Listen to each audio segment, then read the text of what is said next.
chez moi. Et ça prend beaucoup de patience, mais avec Dieu, avec la grâce de Dieu, on peut passer à travers dans où ce que Dieu nous appelle à faire, et de faire les choses comme ce que Dieu veut qu'on puisse apporter le changement, ou ce que Dieu nous amène. Et je vais prendre le temps de remercier ici l'Église ici. Je sais que vous avez deux communautés, vous atteignez la communauté de Warwick et la communauté de Témiscamingue, Notre-Dame-du-Nord. La communauté que vous visitez, un se trouve en Ontario et l'autre au Québec. Nous avions environ proche 60 communautés Premières Nations au Québec, de différentes nations. Il y a environ 12 nations. Et environ les Algonquins, on est à environ 11 500 Algonquins au Québec. Et Warwick fait partie un peu, c'est diversifié les nations que vous voyez là. Vous avez des Cris, des Ojibwe, des Algonquins. On parle comment aussi à Warwick, on parle biologique. Mais aujourd'hui, on m'a demandé de partager qu'est-ce qui se passe chez moi dans les communautés. Parfois, même si je suis la chef de la communauté, il y a des choses que j'entends parler à travers le nom. C'est pas nécessairement là, mais tout qu'est-ce qui se passe, en général, ça se ressemble beaucoup dans nos communautés. C'est les mêmes problématiques qu'on vit, c'est les mêmes difficultés qu'on vit. Au niveau politique, c'est la même chose aussi qu'on vit. Et peut-être pour décrire un peu, à travers du Canada, il y a environ presque 700 communautés qui sont statuées, qui sont reconnues par le gouvernement. Il y a des communautés qui sont non statuées, qui ne sont pas reconnues par le gouvernement. Quand on dit reconnues, statuées par le gouvernement, parce qu'on reçoit des subventions du gouvernement, soit les deux paliers gouvernementaux, soit fédéral ou la province. Et nous sommes environ proches de 700 chefs à travers du Canada. Il y a des communautés qui sont juste 50 membres de la communauté. Il y en a d'autres qui sont 80 membres de la communauté. Et il y en a d'autres, comme chez moi, nous sommes 2100 membres de la communauté de direction, 300 à l'extérieur, qui vivent soit à Montréal, à Nord, Sainte-Terre, un peu partout au Québec. Et les communautés algonquines, nous sommes 9. Il y en a 3 qui parlent francophone, puis il y en a 6 qui parlent en anglais. Et, mais dans toutes les provinces, on a différents niveaux de politique. Il y a la politique de notre nation, il y a la politique régionale du Québec, et il y a la politique nationale. Si vous savez, dernièrement, le chef national vient de démissionner. Son nom est Sean McLeod, de l'emploi de Vancouver. Et il a dû démissionner parce qu'on avait un dossier, la loi, le C-33 comme appelle le projet de loi de l'éducation. Le projet de loi de l'éducation qui disait que le gouvernement, à partir d'Ottawa, lui, il avait décidé tout pour les écoles à travers du Canada. Il allait établir la façon de faire les choses, les décisions, appointer les gens, qui va travailler dans les écoles, qui va être dans le conseil de l'établissement, et décider pour ça. Enlever, premièrement, la culture, enlever la langue, il y avait plus d'argent pour subventionner soit la culture ou la langue. Et un des grands débats depuis un an et demi, depuis que je suis rentrée comme chef, ça fait 4 ans, je l'attendais de parler de ce dossier-là. Et c'est le Québec qui s'est levé, qui a dit non, on ne prend pas, on ne retournera pas en arrière, certainement, parce que ça faisait au moins 30 ans que nous avions, on gérait notre dossier. Nous avons pris la gestion de diriger nos écoles. Et cette loi-là disait qu'on retournait complètement en arrière de 40 ans. Et le Québec, on a dit, les chefs qui ont dit non, on rejette la loi, c'est nous qu'on veut gérer notre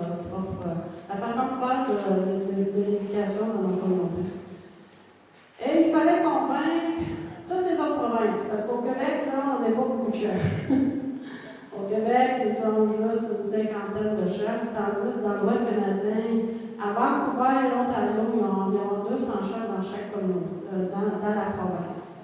Et Dieu a fait en sorte que nous avons convaincu les autres chefs, les autres nations. On a eu l'appui et en ce moment, on va de l'avant avec ça. Donc, il y a beaucoup de préoccupations qu'on a, comme la santé. La santé, il y a beaucoup de coupures, les gens sont malades, les gens ne sont pas aidés dans la communauté, et il n'y a pas de suite, et il y a beaucoup de personnes qui vont mourir dans les âges, c'est triste de dire, dans la cinquantaine. Ils retournent à la maison, puis ils vont mourir parce qu'ils se laissent aller, parce qu'ils n'ont plus de service. Et c'est la réalité au Québec. La réalité avec les gens qui sont pris avec le diabète, qui font des dialyses, parce que dans le Nord, ils ne reçoivent pas la médication pour faire la dialyse. Et ils retournent à la maison, ils prennent la décision de mourir parce qu'il n'y a pas nécessairement de l'aide.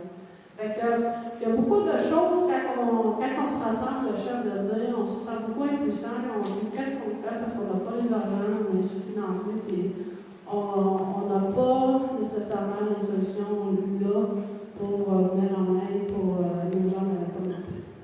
Et on sent beaucoup, souvent, ce découragement. Parfois, c'est pas mieux quand je vais à la rencontre des chefs parce que je reviens chez nous, je suis découragée de dire qu'est-ce qu'on fait parce qu'on sent que c'est trop tard.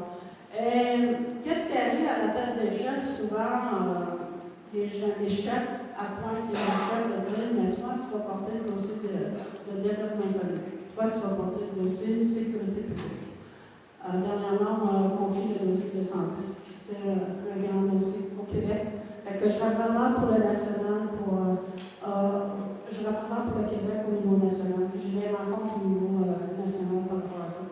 Et aussi, au Québec, on m'a confié le dossier de les mines, parce qu'il y a beaucoup de mines à Val-d'Or, il y a beaucoup de développement, les gens de l'extérieur viennent investir ici, il y a beaucoup les gens hors pays, surtout les gens de l'Australie qui viennent investir au Canada. Dans les mines, la Chine, les Chinois viennent investir dans les mines aussi. C'est un autre boom minier qui arrive, puis ça vient, ça a beaucoup d'impact dans les communautés parce que nos membres vont encore toujours dans le bois, la chasse, tout ça, dans leur territoire, et ça les affecte. Parce que nous, on se fournit encore des gibiers du bois, que les gens nous aident.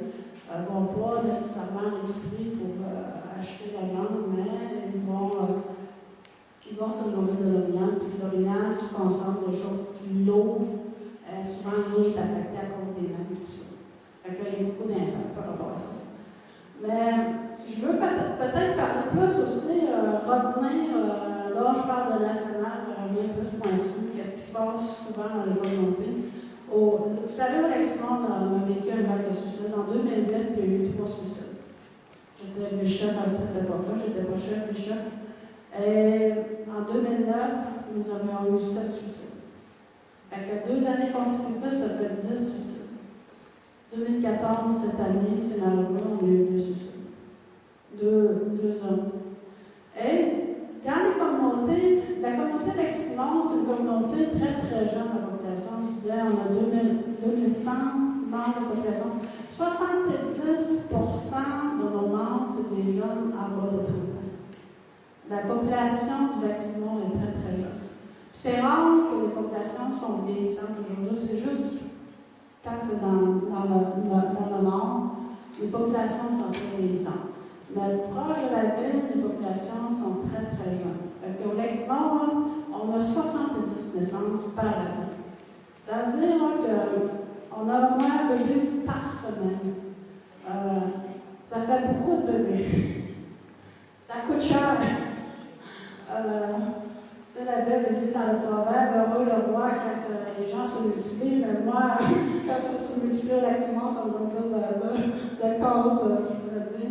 De quelle façon qu'on va construire des maisons, de quelle façon qu'on va prendre l'expansion du Leximon, de quelle façon on va donner les services pour les jeunes du Leximon. Plus que ça grandit,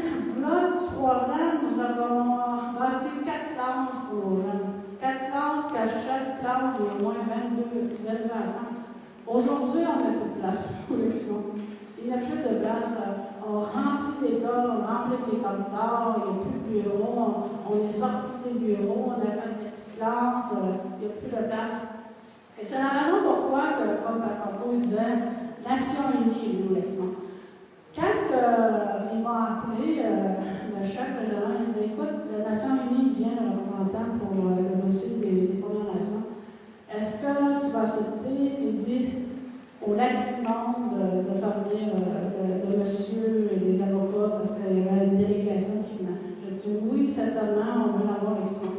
Et c'était le dossier de sous-financement de l'éducation, de tout ce qui se passait en réalité, tout ça.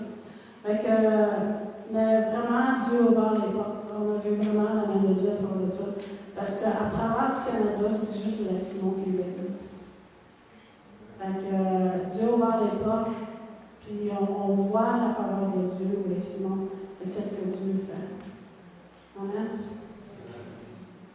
Et ça a été un moment qu'on a pu parler de tout ce qu'on vivait, puis de tout ce qui se passait au niveau de l'éducation et les autres problématiques qui en ont. Il y a des problèmes de sociaux. Oui, vous en entendez parler. Oui, quand vous allez dans la communauté, vous voyez, il y a de la drogue, il y a de l'alcool, il y a la négligence des enfants, vous voyez peut-être pas les parents, peut-être que vous ne savez pas nécessairement vraiment qu'est-ce qui se passe vous voyez peut-être juste la surface. Il y a beaucoup de choses qui se passent dans les communautés, beaucoup de choses qu'on vit, beaucoup de problèmes à tous les jours qu'on voit, beaucoup de violence. Au lac Simon, on s'aperçoit que la violence augmente. Savez-vous, avec le pensionnat, l'histoire du pensionnat, combien savent l'histoire du pensionnat ici? Combien connaissent? Combien qui connaissent l'histoire du pensionnat? Tout le monde connaît l'histoire du pensionnat? Ah, 2, 3 personnes. 4. Quand les enfants ont été arrachés des parents, ils sont allés à l'école résidentielle, vous le connaissez? L'histoire du pensionnat?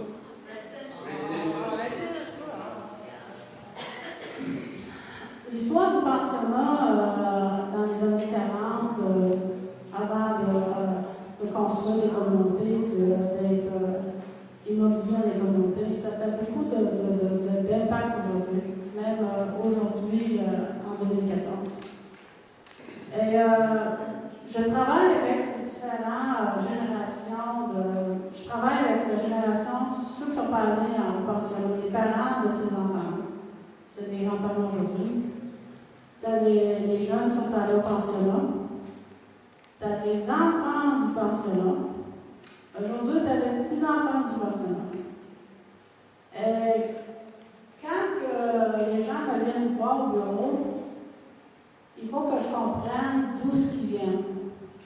S'ils ne sont pas allés au pensionnat, c'est des gens qui n'ont jamais été à l'école, des personnes qui n'ont jamais étudié.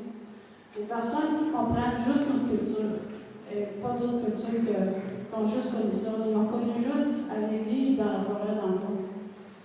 Et ils disent, mais les enfants ne pensent plus comme nous. Les enfants ne comprennent pas. Les enfants ont perdu la langue, ils ne parlent pas nécessairement le français.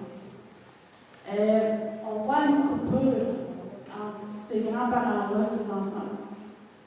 Et les enfants qui sont allés au pensionnat aujourd'hui, c'est des grands-parents en général, ils n'ont pas su comment être des parents, être des mamans, des papas nécessairement. Il y a eu beaucoup de négligence. Perte d'identité, perte de la langue, un peu perdu. Vous avez été élevé dans une organisation. Il y a des gens qui sont morts au pensionnat, il y a des gens qui sont jamais revenus de ça. Il y a eu des traumatismes, il y a eu beaucoup de violences, des agressions, des filles qui ont tombé enceintes, des bébés qui sont morts là-bas. Il y a beaucoup de choses qui est arrivé dans ces moments-là. Et aujourd'hui, on en parle. Aujourd'hui, dans les communautés, depuis les 10 dernières années, on commence à en parler. Mais c'est pas tout le monde qui a commencé à parler de ça. Imaginez, vous avez des enfants, puis le gouvernement décide un jour ou l'autre, je vais vous prendre vos enfants, mais vous ne savez pas ce que vos enfants portent. Vous n'avez aucune idée d'où ils sont partis, parce que la barrière de la langue. Premièrement, les grands-parents ne parlent pas français. Fait que, il y a des policiers qui arrivent dans le bois et ils viennent prendre vos enfants. Vous ne savez pas ce qu'ils sont partis. Fait que, ça doit être une façon. Les gens ils disent on s'en allait, les enfants ils disent on s'en allait, on ne savait pas où on s'en allait. Mais les plus petits pleuraient les autres. Mais les plus grands consolaient les autres, c'est leurs petits frères, leurs petits sœurs. Et quand t'arrivais au pensionnat, ils t'amenaient, tout le monde savait la même chose, ils te coupaient les cheveux de façon drastique, radicale. Tu ne pouvais plus parler la langue. Ils t'avaient, je veux dire, avec du savon, ils sont maltraités. Il y en a qui sont battus, il y en a qui sont morts d'être battus là-bas. Des agressions sexuelles, beaucoup d'agressions sexuelles, surtout les hommes. Et ça se répétait dans nos communautés. Aujourd'hui, on vit l'impact de ça. Et on voit cette violence-là. Puis ces enfants-là, ils n'ont pas su nécessairement comment donner l'affection à leurs enfants.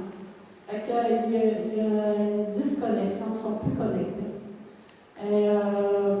Mais la génération aujourd'hui, les plus jeunes, ça commence à changer. C'est sûr, c'est juste Dieu qui peut changer. Dieu seulement qui peut changer nos communautés et tout ça. Mais pensionnat pour eux autres, ça représente Dieu. Ça représente des femmes de Dieu, ça représente des hommes de Dieu. Et c'est pour cela que c'est très dur d'évangéliser cette génération-là, de dire, mais c'est une femme de Dieu, c'est une femme qui croyait en Dieu, que j'ai pu subir ces sévices-là, que j'ai pu subir, recevoir cette violence-là. Fait que c'est très, très dur de faire l'évangélisation avec les autres, parce que c'est seulement Dieu qui peut changer ces cœurs. Et au Lac-Simon, ça a été difficile. Ça a été difficile, c'est encore difficile. Au Lac-Simon, on commence à avoir plus de demandes à la congrégation, mais pas de la génération du pensionnat. Plus la génération de ces enfants-là, ces petits-enfants que les gens viennent. C'est peut-être l'âge plus de 18 ans à 45 ans. La congrégation Lac-Simon, ça commence à grandir. L'Église unie de Comtal, après tant d'années. C'est ça que vous trouvez difficile. Les églises coréennes trouvent ça très difficile parce que vous voulez voir les fruits immédiatement.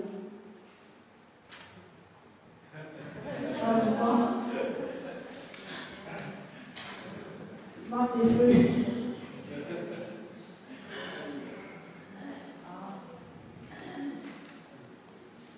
Vous voulez que, quand vous faites l'évangélisation pour les organisations, vos attentes de dire, l'année prochaine, on va bâtir l'église, l'année d'après, on va remplir l'église. Vos attentes sont très hautes.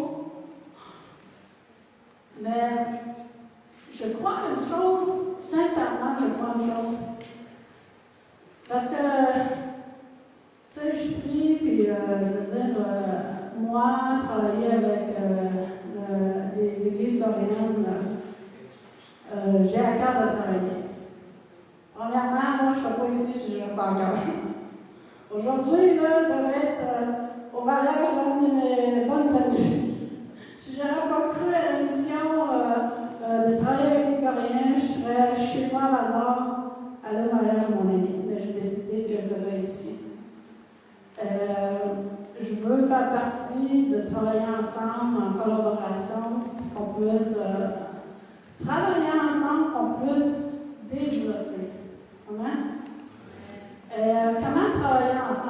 Parce que des fois, c'est pas trop. Des fois, c'est difficile. Je veux dire, communication, on pense nous, on comprend qu'est-ce que l'autre nous a dit, ben l'autre, de l'autre côté, on a pu comprendre qu'est-ce que l'autre voulait nous dire. Mais à travers les années, ça fait quand même 15 ans, je crois, 16 ans que je travaille avec les églises coréennes.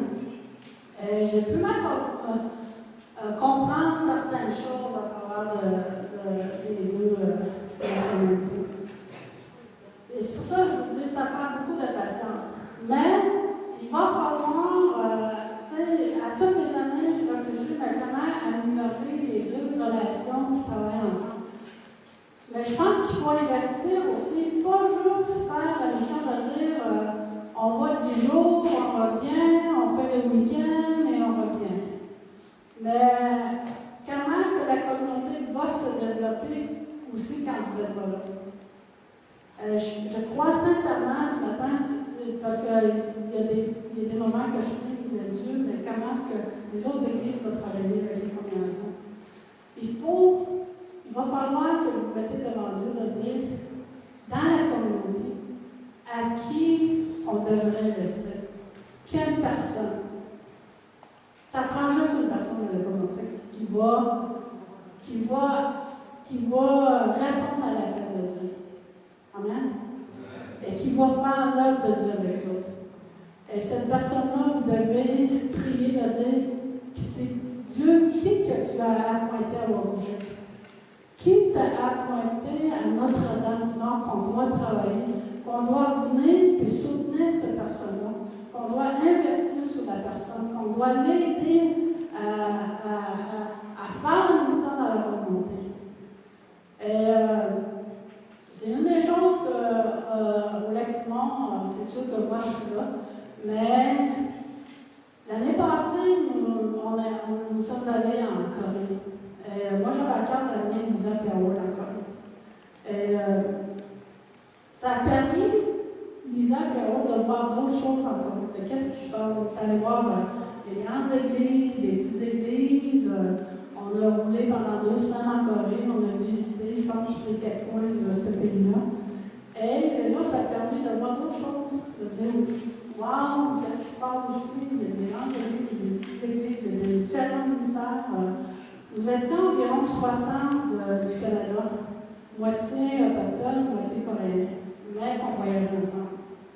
Et on apprenait qu'est-ce que Dieu faisait, de quelle façon que les pasteurs coréens travaillaient, de quelle façon qu'ils faisaient la mission, de quelle façon qu'ils faisaient les réformes. Et depuis ce moment-là, Lisa Pierrot, on a vu beaucoup de changements dans la vie. Ils s'impliquent énormément à l'église de Leximon, qui veulent que Dieu travaille à travers eux, que le royaume de Dieu puisse prendre l'extension de ça. Amen. Et c'est ça que vous devez faire aussi à Wawushek, à Notre-Dame-du-Nord, à Témiscamingue, de dire, mais avec qui qu'on doit travailler, sur qui qu'on doit investir, même si c'est un jeune. À Vancouver, il y a une Coréenne, notre sœur Déborah, elle disait, écoutez, moi, à Vancouver, elle disait, on a travaillé avec les jeunes. Il y en a un jeune de Vancouver, un jeune adulte. Il est allé en Corée. Ils sont allés voir la Corée, ils sont allés visiter les églises, ils ont visité plusieurs choses. Quand le jeune est revenu, il est retourné aux études, sa vie a complètement changé, tout ça. Retourné aux études, il est devenu technicien d'informatique. Fait qu'on voit le changement. Les jeunes changent la vision, veulent avancer, veulent aller encore plus loin. Parce que souvent dans les communautés, c'est souvent le désespoir, c'est souvent le découragement, c'est souvent noir, c'est souvent la réponse c'est juste le suicide. C'est juste ça qu'ils voient parce qu'on vit constamment là-dedans, il n'y a pas d'espoir. Vivre dans la communauté, c'est comme une prison, surtout quand tu connais pas Dieu. C'est désespérant. Ils ne voient pas la lumière et tout ça. Et parfois, c'est pesant parce qu'il y a trop de consommation, il y a trop de drogue, il y a trop de violence. Et tu deviens comme tes parents. Hein? Je veux dire, tu copies tes parents s'ils consomment, tu vas faire la même chose. Ils connaissent juste ça. Fait qu'ils répètent ce que les parents font. Et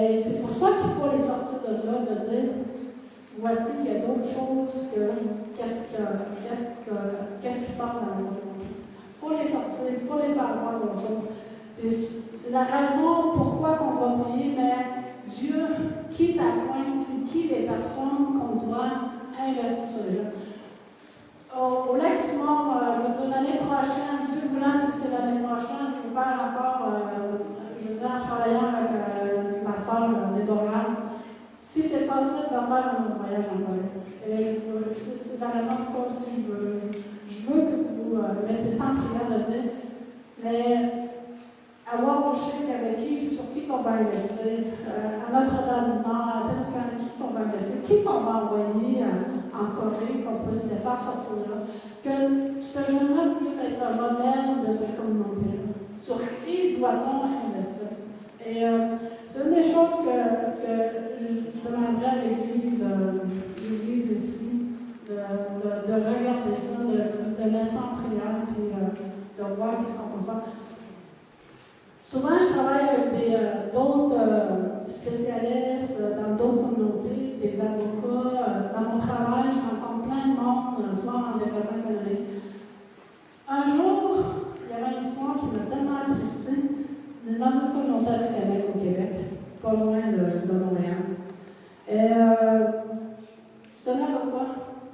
C'est tellement triste ce qui se passe dans les communautés. Moi, j'ai une histoire ici. Une fille de 7 ans. Une fille de 7 ans qui vit des problématiques à la maison, de violence, d'agression sexuelle. La petite fille cherchait de l'aide. Et cette journée-là, elle a décidé, c'est aujourd'hui, qu'elle voulait parler et aller chercher les services. Elle n'a pas d'adulte avec elle. Elle a décidé, elle dit, moi, je vais vers les services de santé. Elle est partie de chez elle, partie cogner sur les services de santé. Demande de l'aide, ils ont dit, c'est pas ici. Donc, ils ont dit, va à la police. La petite est seule, va à la police, il n'y a pas personne qui peut l'aider là. Ils ont dit, va aux services sociaux. Parti voir les services sociaux, les intervenants des services sociaux. Elle dit, c'est pas ici qu'on peut donner des services. Et c'est tellement triste. La petite était d'un bord à l'autre, elle cherchait le service. Elle n'a pas besoin qu'il me réponde. Après ça, elle est partie chez elle. C'est pendu. Suicide. Quand j'entends des histoires de même, parce que c'est des histoires de communauté, puis de dénoncer, c'est quelque chose de très, très déjà difficile. Je crois à ce temps, ça devrait être horrible à ce temps de dire, moi je demande mon agresseur, mais il n'y a pas personne qui peut l'aider. C'est pour ça que je parle le dire de ce point. Cette semaine, j'étais au conseil, et hier, j'étais au conseil à mon bureau, puis j'étais avec mon directeur général, le directeur de police qui venait de démission.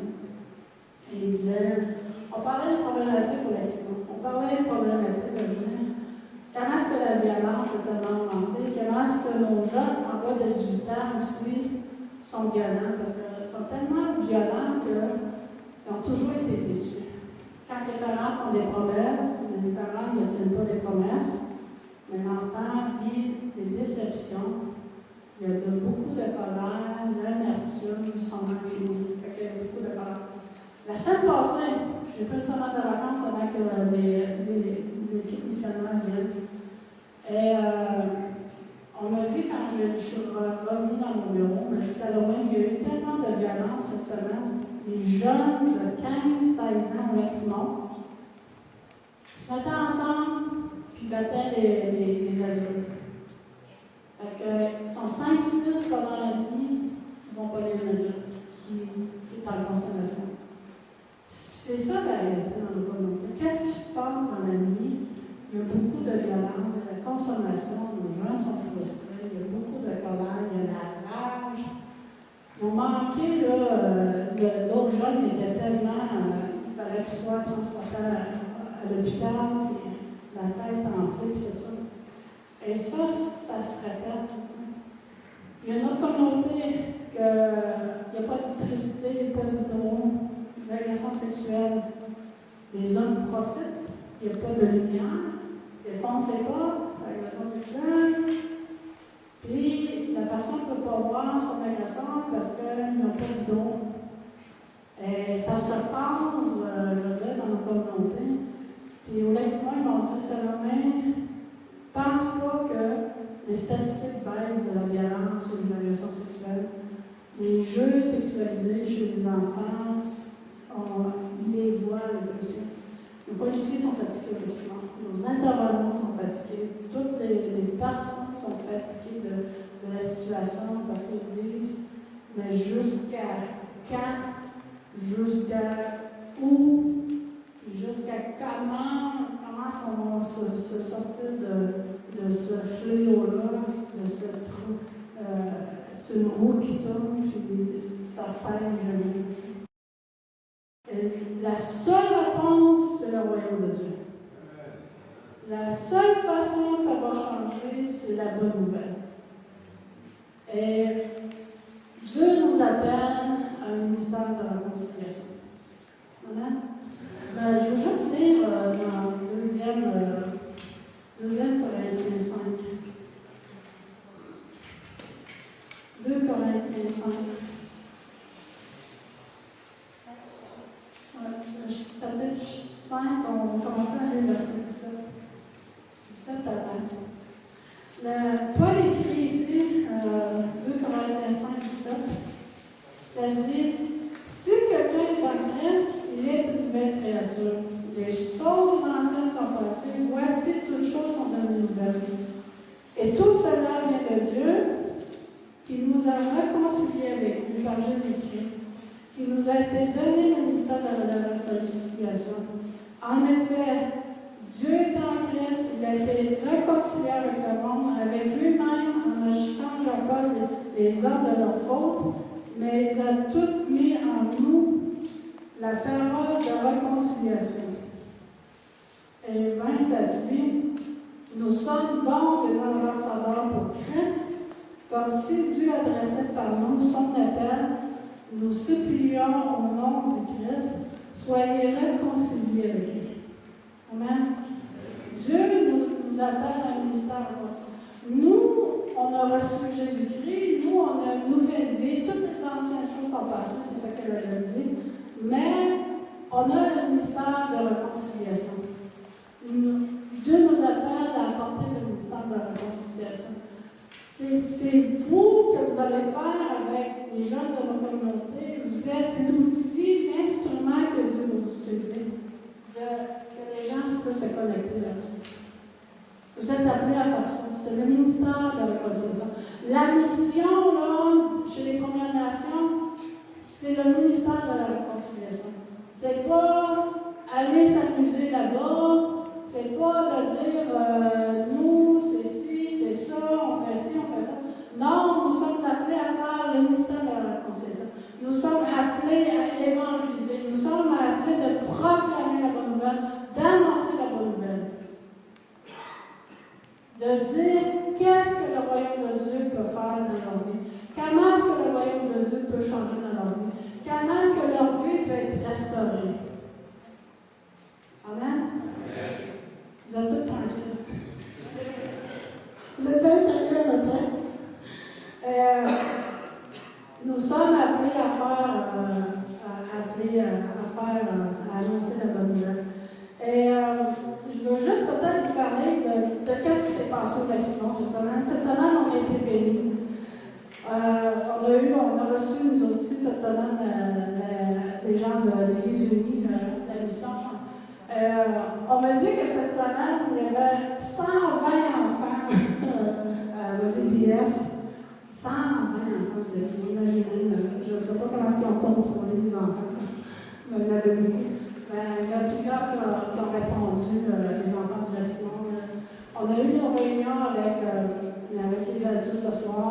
Dieu a fait, il a guéri, il y avait la délivrance, il y avait la restauration avec la relation avec Dieu dans leur vie. On a eu aussi notre baptême d'eau. Il y a eu 15 personnes qui ont été baptisées la dernière journée, le jeudi. On a fait la consécration des bébés, des enfants consacrés à Dieu. Il y avait plusieurs enfants, je n'ai pas pu compter combien d'enfants. Mais c'est ça qui arrive, c'est pas arrivé là, dans les premières années, c'est à bout de 15 ans que l'Église de l'Action grandit, puis qu'on voit aujourd'hui que ça poursuit, que Dieu agit aujourd'hui dans la communauté. Et c'est la raison pourquoi il faut prier de dire, mais Dieu, qui tu appointes à voir coucher? Qui tu appointes à donner ce médicament? Avec qui doit-on travailler? C'est qui la personne qu'on doit investir, de venir supporter, de l'aider, de prier pour la personne, de l'amener, de la sortir, de prier avec, d'être avec la personne et de le soutenir. Parce que c'est pas toujours facile d'être dans la communauté. Parfois, il faut sortir de la communauté. Il y a des temps que moi, j'ai besoin de sortir de la communauté, de dire, j'ai juste besoin de sortir, puis aller à Montréal, puis prendre un café. Mais c'est la façon qu'il faut travailler. Je crois sincèrement dans les communautés de dire, mais de quelle façon qu'on puisse travailler avec les gens de la communauté. Peut-être, je vais prendre un temps, vous avez-tu des questions? Pas de questions, vous savez tout.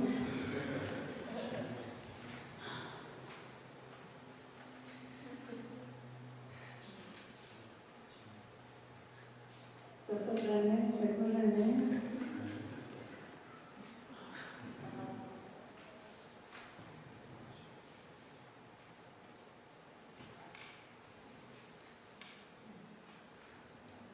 On peut savoir quelle personne on va comme investisseur. On peut choisir une personne. Moi, je dis vraiment de prier là-dessus, puis que la personne, ça va être une personne qui va vous aider dans la communauté. C'est sûr que, je veux dire, si c'est des jeunes, tant mieux s'ils sont plus ouverts, si leur cœur est plus ouvert, ou si c'est un adulte, ça va être avec cet adulte-là que vous allez investir sur la personne, prier pour la personne. S'il faut l'amener en Corée voir d'autres choses, on l'amène en Corée, on paye son billet de voyage, mais vraiment de la communauté. C'est important d'investir dans la communauté de la personne parce que la personne reste dans la communauté. Tandis des fois, il y a d'autres gens qui viennent mais qui ne restent pas, mais la personne va demeurer dans la communauté. Si c'est un jeune, mais tant mieux. Si c'est un jeune adulte, mais tant mieux. Mais quelqu'un qui doit se convertir premièrement à Dieu, mais de dire, cette personne-là, il y a du potentiel, non, vous travaillez avec cette personne-là.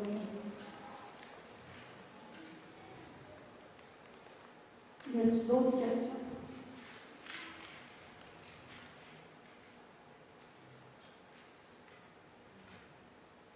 Tout le monde se regarde. D'après vous, qu'est-ce que les adolescents, eux, ils pensent de l'Église et du travail des églises? Les adolescents sont plus ouverts, sont moins affectés par le cas de pensionnat. Il y a une autre façon de vivre dans la communauté. Si vous voyez des adolescents plus jeunes, ils dorment la journée, mais ils sortent le soir. Souvent, au maximum, la façon qu'on a proposé comment travailler avec les adolescents, c'est faire du ministère l'après-midi, c'est de s'asseoir avec eux, manger avec eux, puis prier avec eux. Et au maximum, une des choses qu'on a faites avec les horaires, avec la mission, je veux dire, l'Église unie, début l'après-midi, travailler avec les enfants. Il y a un temps aussi, on visite, aller visiter les maisons. Je suis contente. Au maximum, nous avons environ 330 maisons. On a plusieurs maisons, tout ça, mais ils se dispersent deux par deux, ils ne vont pas seuls. Et qu'est-ce que j'ai entendu cette année de dire par l'équipe missionnaire coréenne? Ils m'ont dit, regarde Salomé, parce qu'il y a la poisson, quand il y a des entrées d'argent, cette semaine, on a eu 2 entrées d'argent. Et quand les gens buvaient, ils disaient aux Coréens, parce qu'ils ont commencé à bâtir une relation avec eux, ils ont dit, reviens dans vos jours, parce qu'ils sont pas en état d'immunité. Mais j'ai dit, en ce moment, les gens de la communauté sont respectueux. Fait qu'ils disent, je suis désolée, je suis consciente, mais reviens dans 2 jours. Fait que c'est pour ça qu'il faut aussi aller voir dans la maison de qu'est-ce qui se passe, de la façon qu'il vit. Parce que souvent, il ne veut pas venir à l'église, il ne veut pas venir dans des réunions, mais c'est des semences que vous faites. C'est de l'un qui va aller semer, l'un qui va passer, il va aller arroser. Fait que quand vous allez directement dans la maison, c'est la façon, tranquillement, parce que Dieu travaille dans leur cœur. Fait que la chose la plus importante chez nous, c'est la relation avec les gens. Nous autres, on ne va pas avoir la plus gros château, la plus belle maison, en roulant en Cadillac, c'est pas important pour nous. Nous autres, l'important, c'est la relation. C'est de bâtir des amitiés, des liens de confiance. La première chose qu'il faut installer, c'est la confiance avec les gens dans la communauté. Et quand vous allez bâtir la confiance, les gens, là, ils vont vous accueillir, ils vont vous aimer, ils vont vous donner ce qu'ils ont aussi. Ils n'ont pas de choses, mais ils vont vous donner ce qu'ils ont. Et quand on attendait cette semaine, il dit les gens sont ouverts parce que là, ils ont bâti une relation avec les Coréens. Et moi, comme chef, quand il n'y a plus de visites, soit par mois, là, ils disent sont où les Coréens? Viennent-tu cette année? C'est quelle date qu'ils viennent de ça? Eux, ils s'attendent de dire, mais ils en viennent quand? Puis même les enfants vont venir chez nous, Coréens. Peut-être que les Coréens, ils viennent de ça. Fait qu'ils attendent après ça. Parce que c'est la seule façon de les occuper. Quand il n'y a pas personne d'autre qui vient chez nous, dans notre communauté, mais quand on a la visite des Coréens, c'est la seule peut-être visite qu'ils ont vue, les enfants. Fait qu'ils attendent après ça. Les enfants sont patients, puis je veux dire, viennent cette visite des gens de l'extérieur. Mais même les enfants avec Simon, là, ils s'accrochent après les Coréens. Pas pour moi dans tes épaules, mais ils s'accrochent après eux. Puis, on a vu un petit gars cette semaine, il s'accrochait après un diacre. On disait, c'est ton ami, ça, le diacre? Il dit, non, c'est pas mon ami, c'est mon troisième grand-père. Fait qu'imaginez le lien qu'il fait, lui, c'est mon troisième grand-père. Fait que, à quelque part, tu sais, l'amour qu'il y a, l'affection, puis je veux dire, les relations, c'est tellement important. Fait que, mais il l'aime comme son troisième grand-père. Fait que, c'est des gens de l'extérieur, mais il était tout le temps avec, on dirait que c'était son grand-père. C'est ça qui est important, c'est d'aller visiter dans les maisons dans la journée, telle heure, tous les jours. Les gens ils vont se venir habitués à ça, la communauté. Puis, mais je pense que c'est la façon de les amener vers Christ, vers le Seigneur, vers l'Église. C'est des petits pas comme ça qu'il faut. Parce qu'il ne viendra pas nécessairement à une soirée de réunion, de worship. Y a-t-il d'autres questions?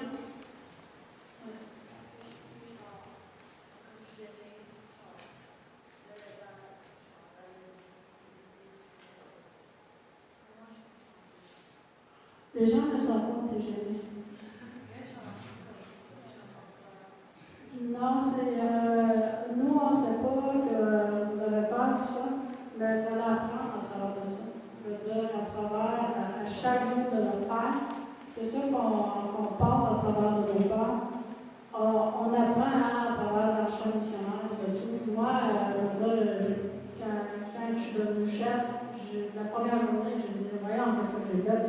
Je suis devenue chef. Qu'est-ce qui m'a fait cette décision? Mais à travers plus que tu vas faire la mission, plus que tu vas aller vers eux, plus que tu vas. C'est sûr que c'est Dieu qui te donne la confiance, mais plus que je m'en viens, ça va être naturel pour toi, aller vers les gens. Allez-y vers les gens. Ne soyez pas gênés. Eux, c'est juste ça. Eux sont bien plus timides que vous autres. Eux, là, il y a des enfants, là, qui ne sont jamais sortis de l'action. Jamais. Ils n'ont jamais vu Val-d'Or, ils n'ont jamais vu les autres. Les seules personnes qui voient, c'est les gens qui arrivent de l'extérieur, qui disent le voir, et les gens qui viennent nous visiter. Mais eux sont encore beaucoup plus timides. La seule relation qu'ils ont, c'est des gens de la communauté, ils ne connaissent pas d'autres. Mais tandis que vous vivez dans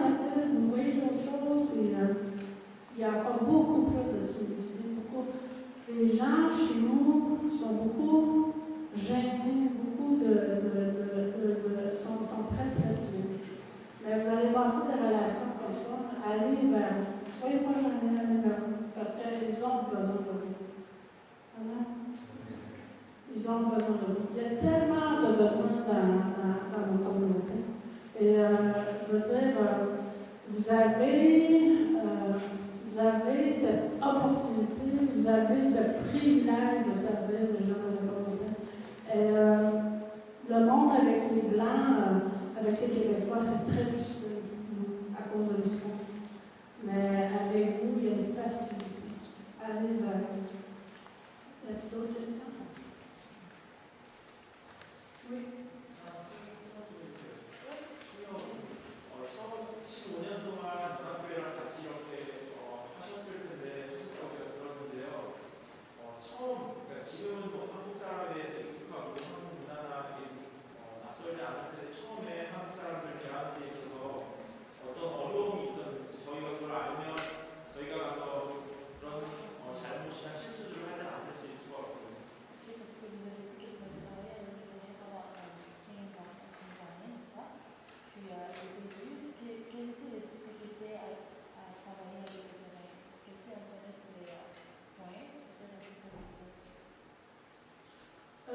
Les difficultés, on n'a pas le même, premièrement, rythme. Nous autres, c'est salut!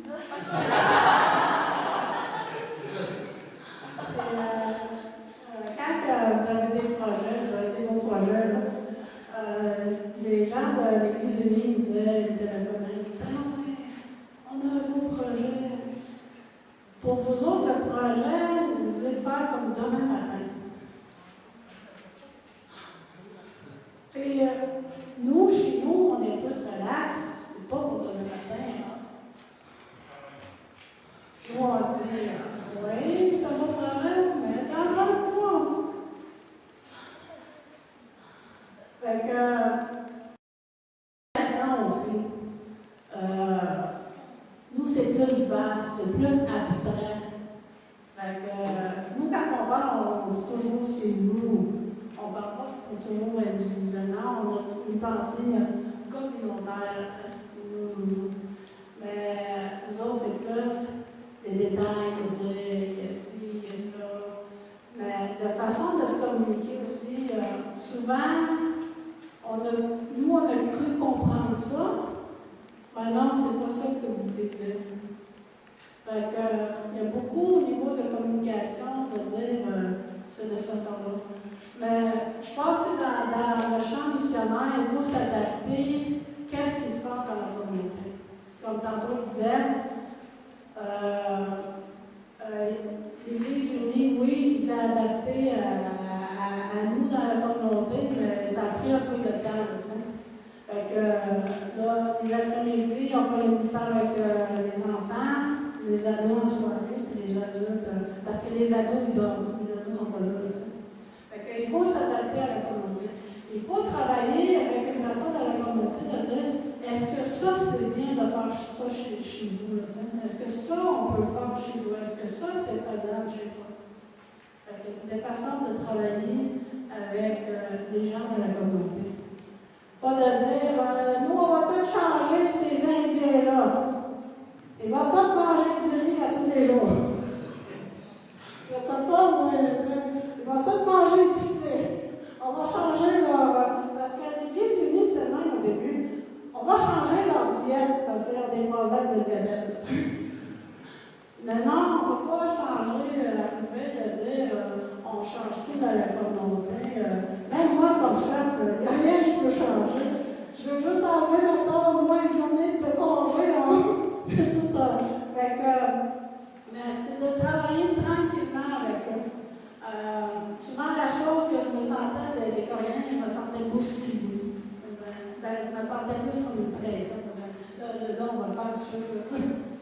Il y a plus une pression. Parce que vous êtes des gens très passionnés.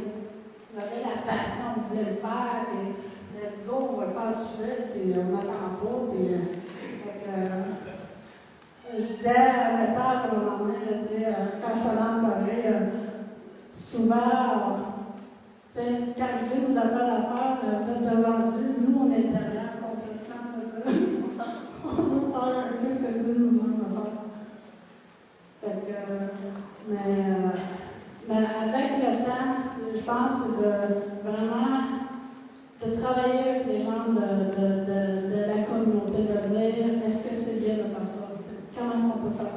c'est d'aller chercher l'information et de rapporter. C'est le même, ça se produit, c'est le même. Comme cette semaine, on voulait aller à la plage. À un moment donné, on a dit 120 enfants, ça fait trop, on n'est pas assez d'adultes. Fait qu'on a annulé. On ne voulait pas que les enfants soient noyés. Fait que, mais c'est de vraiment réfléchir ensemble, les deux, la communauté et vous, de dire qu'est-ce qu'on fait, de prendre les bonnes décisions. Parce que quand il arrive une situation, toutes les autres communautés entendent parler. Ah, les Coréens, c'est arrivé tel incident, puis toutes les communautés savent ce qui s'est passé. Il faut faire attention, il faut être sage. Y a-t-il d'autres questions?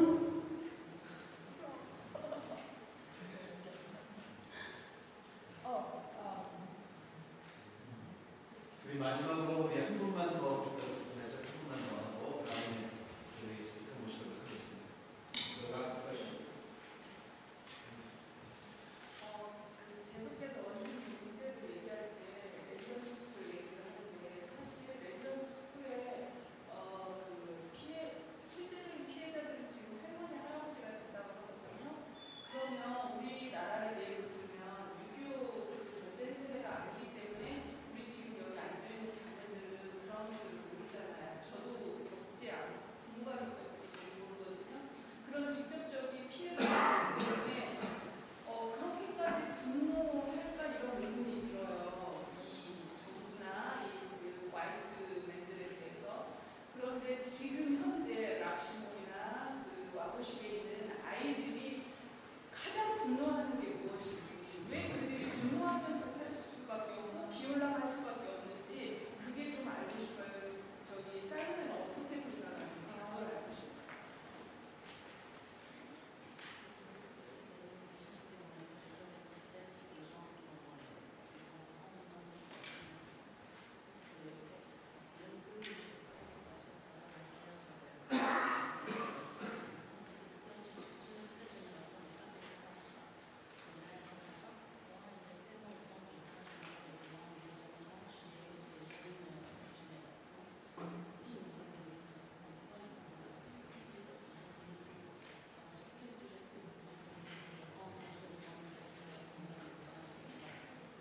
Parce que depuis l'école présidentielle,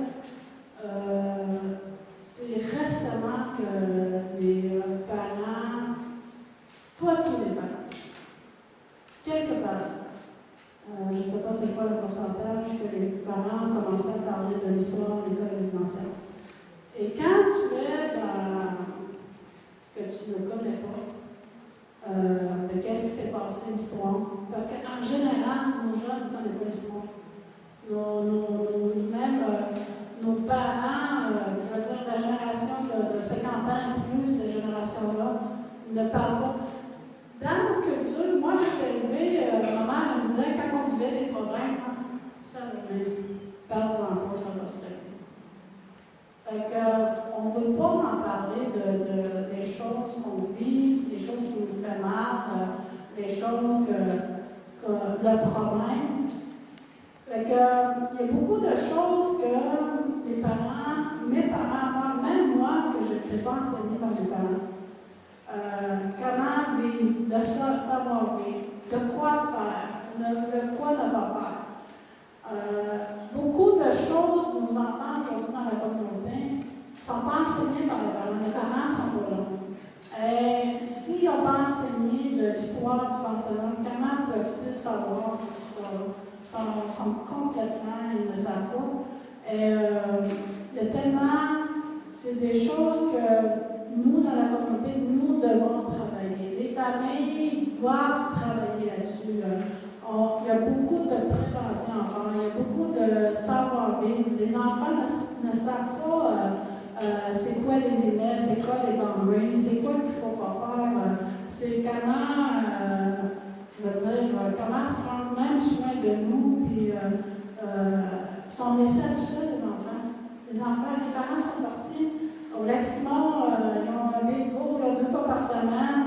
Tu vas voir les enfants marcher tout seuls. Les parents sont partis. Quand il y a les entrées d'argent, les enfants sont seuls la nuit parce que les parents sont partis voir. Et c'est ça la réalité. On est carrément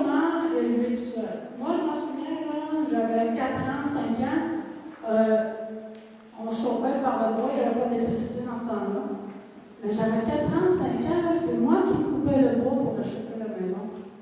Mes parents n'étaient pas là. On est partis. Souvent, ma mère était malade à l'hôpital, mais mon père, il vivait.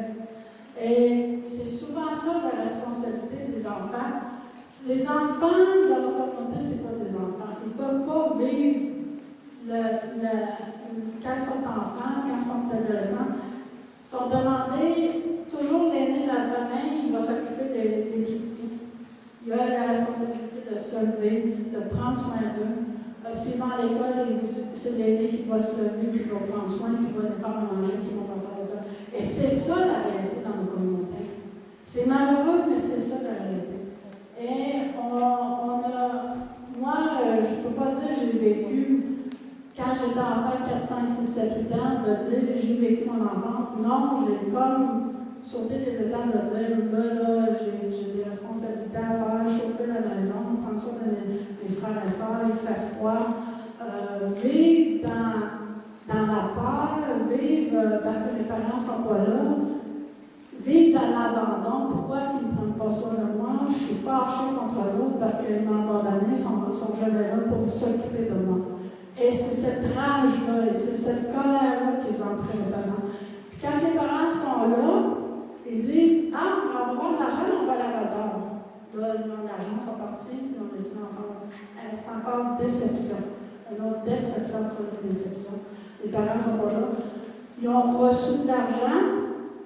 Mais ils reviennent, ils sont partis faire le party, ils reviennent, pas de nourriture. Souvent, les maisons n'ont pas de nourriture, fait que l'enfant, il a faim, là. L'enfant, il n'a pas mangé pendant 3 jours, puis il dit, mais il est où la nourriture? Il est où l'argent? Fait que les enfants sont encore fâchés, sont frustrés, puis ils ne comprennent pas. Ils disent toujours à la parole, mais tu m'avais promis, tu vas acheter la nourriture, tu nous avais promis. Fait qu'ils n'ont pas de nourriture, ils n'ont rien, les parents sont pas là. Et cette rage-là, puis le pensionnat n'en parle pas. Le pensionnat, c'est notre histoire, il ne veut pas, parce que c'est trop douloureux, il ne veut pas parler de ça. Et on est souvent des gens qui ne veulent pas parler. On n'est pas le peuple qui va confronter aussi. On n'a pas de dire, prends-moi en main. On n'a pas cette force-là dans la communauté, mais c'est des choses encore à travailler dans la communauté. Il y a tellement de choses à travailler dans la communauté, il y a tellement de besoins. On fait juste éteindre les feux, on éteint les crises à tous les jours, puis on a les services sociaux dans la communauté, puis là, ces parents-là sont fâchés pour les services sociaux parce qu'ils n'ont pas pris leur responsabilité. C'est leur responsabilité, mais ils ne comprennent pas pourquoi. En gros, c'est ça qui se passe dans la communauté.